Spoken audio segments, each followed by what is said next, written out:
नमस्कार दोस्तों, आपका स्वागत है मेरे चैनल पर। आज सुनेंगे कहानी किसका पुत्र।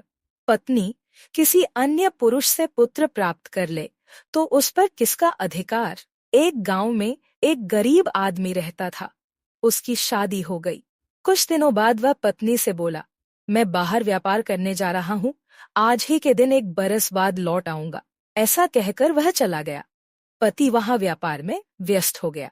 पत्नी यहाँ अकेली थी, जो रोज सुबह नहा धोकर पैदल ही सब्जी खरीदने जाती थी।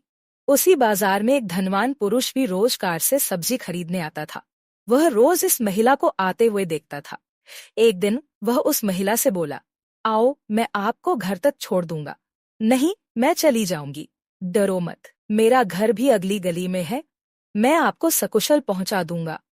वह स्त्री कार में बैठ गई। उस पुरुष ने शांति शालीनता के साथ उस स्त्री को उसके घर के सामने उतारा और चला गया। अब यह रोज का क्रम बन गया। एक दिन उस पुरुष ने उस स्त्री से स्नेह तथा आदर से कहा, आओ चाय पीकर चली जाना। स्त्री ने उसका आग्रह स्वीकार कर लिया तथा चाय पीकर चली गई। सिलसिला आगे बढ़ा, भोजन भी होने लगा। उन दोनों के मध्य प्रेम उत्पन्न हो गया और परिणाम हुआ एक सुंदर पुत्र। वह स्त्री अपने पुत्र को उस पुरुष के घर ही रखती व नित्य एक बार जाकर उसे लार प्यार से दूध पिलाकर लौट आती। 1 बरस पूरा हो गया। पति के लौट आने की तारीख आ गई। पत्नी का ध्यान पुत्र में होने के कारण वह पति की बातों पर ध्यान न दे पा रही थी। उसे अशांत व खिन्न देखकर पति ने उससे पूछा, सच सच बताओ क्या हुआ।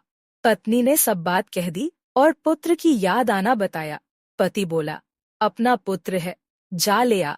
पत्नी गई और जाकर उस पुरुष से बोली कि मेरे पति आ गए हैं और मैं अपना पुत्र लेने आई हूँ। वह पुरुष बोला, पुत्र नहीं दूंगा, वह मेरा है। अब स्त्री और उसका पति दोनों पुत्र मांग रहे हैं तथा वह पुरुष पुत्र को अपने पास रखना चाहता है। मामला न्यायालय में गया। न्यायाधीश के समक्ष सबने अपने तर्क सुनाए। 1. पति ने कहा, जब मेरी शादी हुई तो मेरे पास जमीन थी। मैं व्यापार करने परदेश गया तथा यह कहकर गया कि जब बोवनी का समय आएगा आ जाऊंगा, परंतु यदि किसी कारण न आ पाऊं तो किसी से खेत बुआ लेना।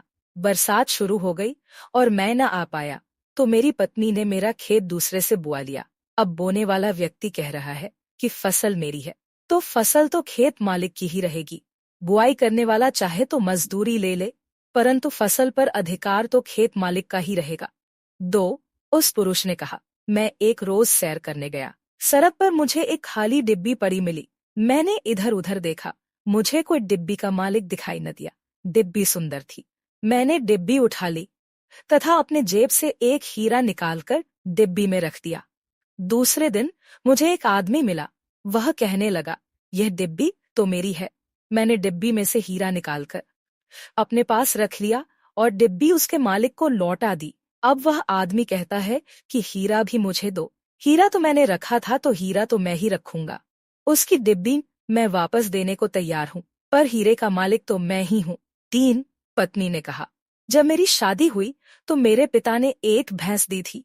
भैंस दूध देती थी। एक दिन मेरे पास जामन नहीं था। मैंने एक पड़ोसी से मांगकर जामन ले लिया, दूध जमा लिया, फिर उस दही को मतकर घी निकाला। अब वह जामन देने वाला कह रहा है कि घी मेरा है। घी तो उसका ही रहेगा जिसका दूध था। जरा सा जामन दे देने से घी उसका कैसे हो सकता है। वह चाहे तो जामन के पैसे ले ले। तीनों के अपने अपने किस्से व तर्क थे। तीनों की बात सुनकर न्यायाधीश महोदय ने संन्यास ले लिया। अब पुत्र किसे मिलना चाहिए? है क्या जवाब किसी के पास?